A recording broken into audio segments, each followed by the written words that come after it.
Hey, this is Notser, and today we're going to be talking about the Submarine. It's 11.2. We are in the early stages of the new changes. Players have left their feedback. The community as a whole has really strong opinions on the topic.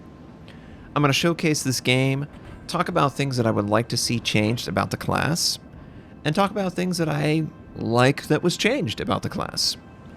Now, we're in the American Submarine. It has forward and reverse launching torpedoes. It has really fast recharge, so when it's on the surface, it recharges faster than the German equivalent. It has the dive plane advantage, and overall, it's always been really enjoyable to play. Now, the tweaks that they made to the formula, the sonar ping will draw for other ships within a set amount of distance. I think it's 10 kilometers, 8 or 10. That's a good clue to tell you that there's a potential threat from a certain direction. But this is only drawn when the submarine is actively using sonar. Which, that communicates well based on what actually happens in real life. It gives, audio to the water that could give clues to an opponent nearby that your area, you're located over there. It works really well, but there are subtle issues with the system because it's not 100% there yet. I really like the added sonar and the maybe increased emphasis on maneuverability because you can actually avoid it, and this especially affects the sub versus sub gameplay, which I am a big fan of the changes that they've made. It's really, really fun hunting other submarines. The limited use damage control is brilliant. It's perfect for this matchup now. It makes it so much more refined and interesting. I really can't express to you how much more positive I am on the sub versus sub gameplay.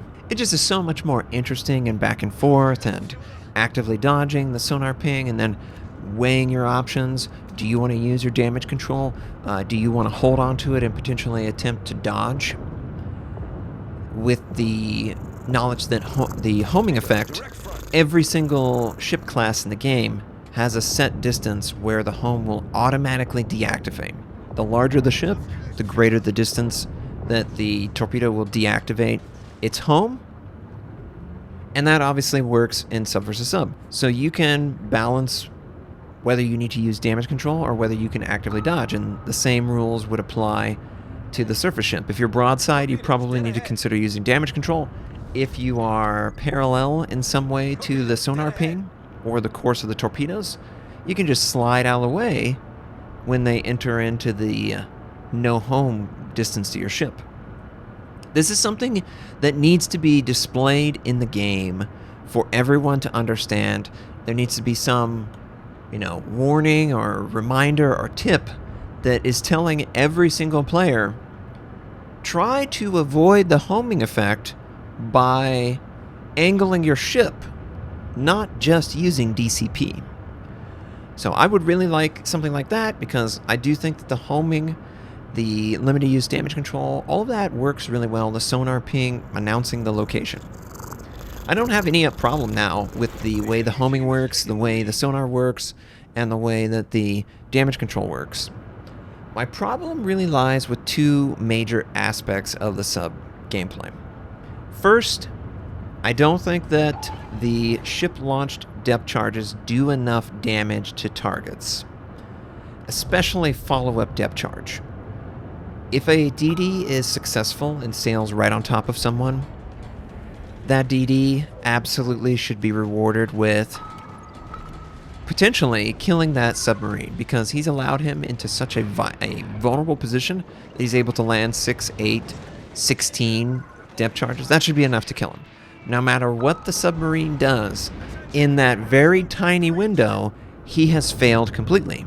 He's failed to keep moving. He's failed to avoid the depth charge. He's failed to break contact. So I don't think that it would be harsh to increase the depth charge damage from surface ships. There's a couple ways that you could do it. You can obviously increase the damage the depth charges do. It's kind of a dumb way to design it, just because It's a global effect, and I don't necessarily think that depth charges as a whole need to be buffed. But another way that they could be creative about it, they could introduce a way for the depth charge to multiply its damage subsequently. So I'm envisioning a debuff of some description that would be applied just like the oil slick, and maybe less time, maybe not 5 seconds, maybe like 2 seconds. And while this debuff is active on the ship, you will take extra depth charge damage. So it increases the depth charge damage, especially when you are successful in landing multiple follow-ups in the same location and the guy doesn't move. But it keeps that relationship where the ASW battleships, with their already range advantage, don't get even more advantage by doing more depth charge damage. We need to buff the light cruiser and the DD's depth charge damage output. Definitely. They have it tough. They risk being spotted, and they don't seem to do much damage. And it's tough. It's really tough. It's frustrating. So that's one area that I really think that Wargaming must improve. If you can make the DDs and the light cruisers feel as rewarded with dealing with submarines as heavy cruisers and battleships, then you're in a much better position overall to me. Now, obviously, that's one aspect of the submarine that they could afford to change. It doesn't affect every single situation, though. There is another key moment in the game that is difficult for the surface ship to deal with, that the submarine can do. Now, this is related to the dumbfire torpedoes. If a submarine wants to, he can remain completely undetected up until 2.2 kilometers, or whatever the concealment would be of each individual submarine. General idea, up until 2 to 3 kilometers, you cannot see the submarine. There is no clue, if the submarine is not using sonar, that he's in the area. So there is a definitely strong window to approach a battleship or a heavy cruiser with your dumbfire torpedoes and just devastating them at like 3 or 4 kilometers. There's absolutely no clue that the submarine is in that area. He does have to use his limited dive capacity, but I think that by playing with the submarine, it's not as much of a punishment as it would be for Wargaming to introduce some surface clue. Like in this exact example, I am trying to approach this enemy Montana. I'm going to use dumbfire torpedoes. I deactivated my sonar usage, and I'm approaching in periscope depth. He can't see me. He has no idea that I'm right here. There's nothing on his screen that is saying that he is in a threatening position other than he is detected while firing. That is the only clue that he has that something's wrong. And while I dip below the surface, I'm effectively not spotting him, so there's no clue there either. It's really tough. He has no idea where I was actually sending it from, and, it shows. Obviously, we did a lot of damage to him. So this is the relationship that I think needs the most help if we're going to have a healthy version of this class.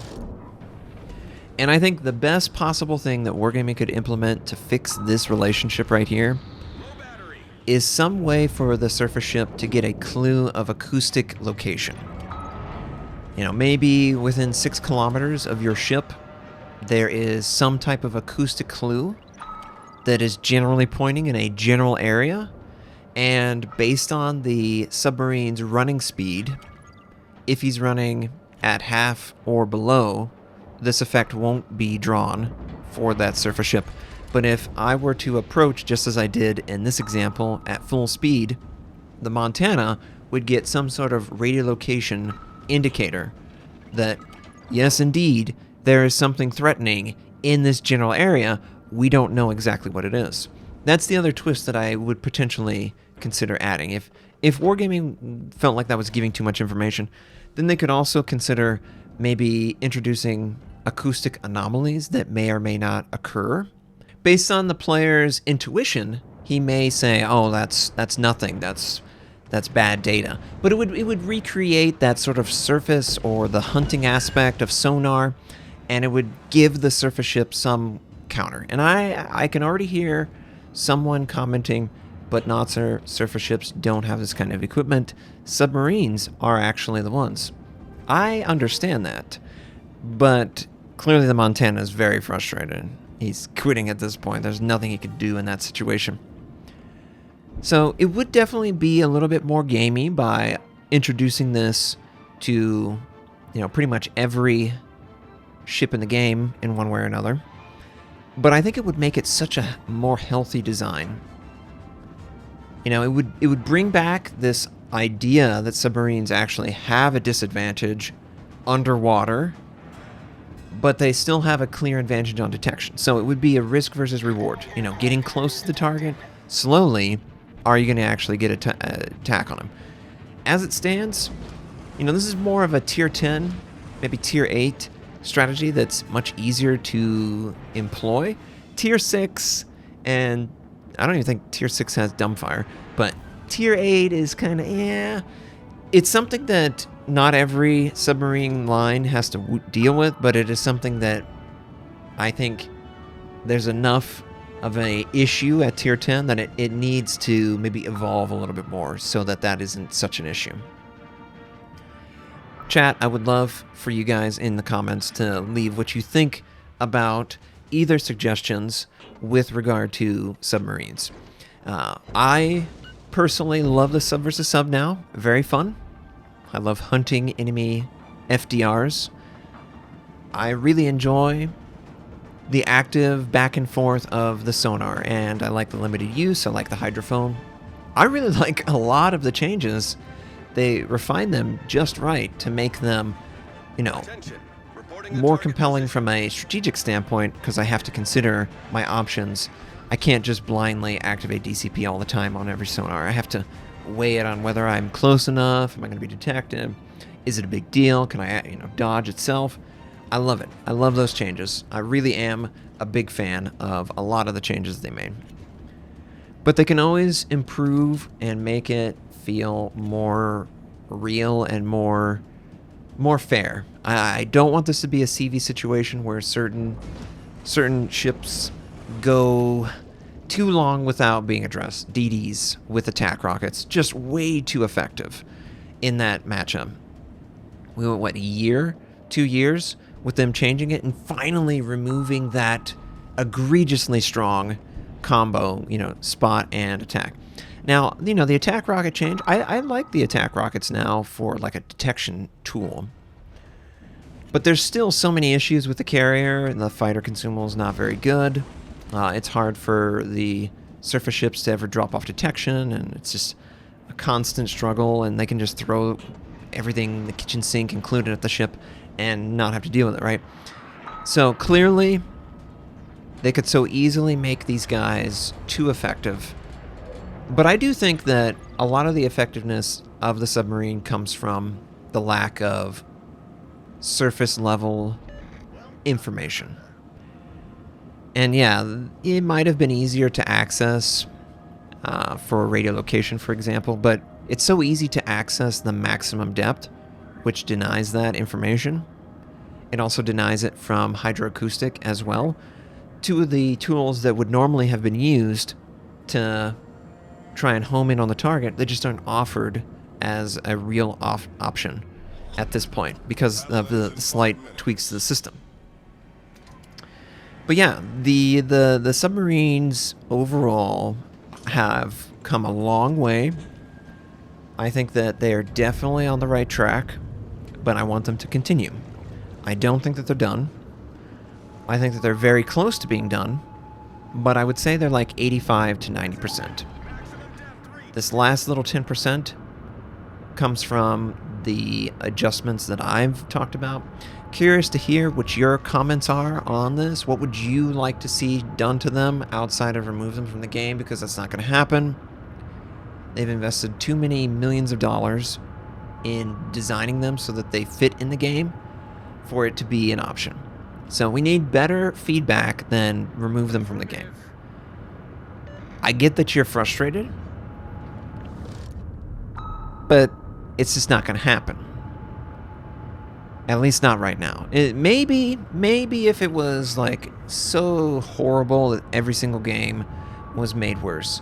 As you can see in this game was actually really close and interesting, and I enjoyed that, and I liked a lot of it, but I can also see where the Montana really frustrated because he couldn't avoid it, or maybe even the cruiser earlier. But yeah, I think that they are on the right track for sure. Now, I am definitely a fan of submarines, just in general, so that's where I come from. I think the class itself, for me as a player, this class would probably be my #1 class to want to play. It's the class that I've watched the most movies on. I'm so fascinated by the idea of a submarine. They're clearly going to be popular. They're clearly going to bring people to the game that didn't play it prior to, and that would be a really benefit if they were to discover that, hey, the game's actually fun in other ways, right? And that would be more people to play with, and potentially less annoyance in the queue with regard to dealing with the same types of people over and over and over. I can only dream at that. But you get the idea. The submarine is something that gives Wargaming leverage to introduce more unique scenarios, travel to visit submarines for any of the Let's Battle tour. And, you know, it's just a good opportunity to introduce people to ship history. The military history of this planet is very fascinating, and ships are no exception to that. And I think that World of Warships does a good job of bringing it all together, hopefully, for people to enjoy. It's not perfect, but it does it better than pretty much anything else on the market for this type of game. And, I mean, that's a big accomplishment to me. I'm someone who's always hungry, though, and I would say don't stop believing in making the best possible game you can. So I just want them to really, really master this design so that, you know, the player base as a whole respects it, wants to play with it, likes every aspect of it, mirror matchup, all the different class relationship. I just want this to succeed. And maybe it's because I'm super selfish and want to see all the different submarine classes eventually brought into the game. I just really enjoy the unique experience that is brought to the game when you can go underwater, and then the unique art experiences that you have. It just really looks cool. Speaking of cool, did you know that I have 7 torpedoes facing forward? 6 are loaded, and 1 is actually conveniently in the nose of this ship, and I'm going to use it right now. See you later, submarine. Always a pleasure. We did 121,000 damage done, 22 torpedo hits, 3 kills, 2,400 base XP. Yes. If you enjoyed the video, you want to, comment, please comment. I obviously have my YouTube channel. You can subscribe to it. I also stream at twitch.tv/Notser. Thank you and have a wonderful day.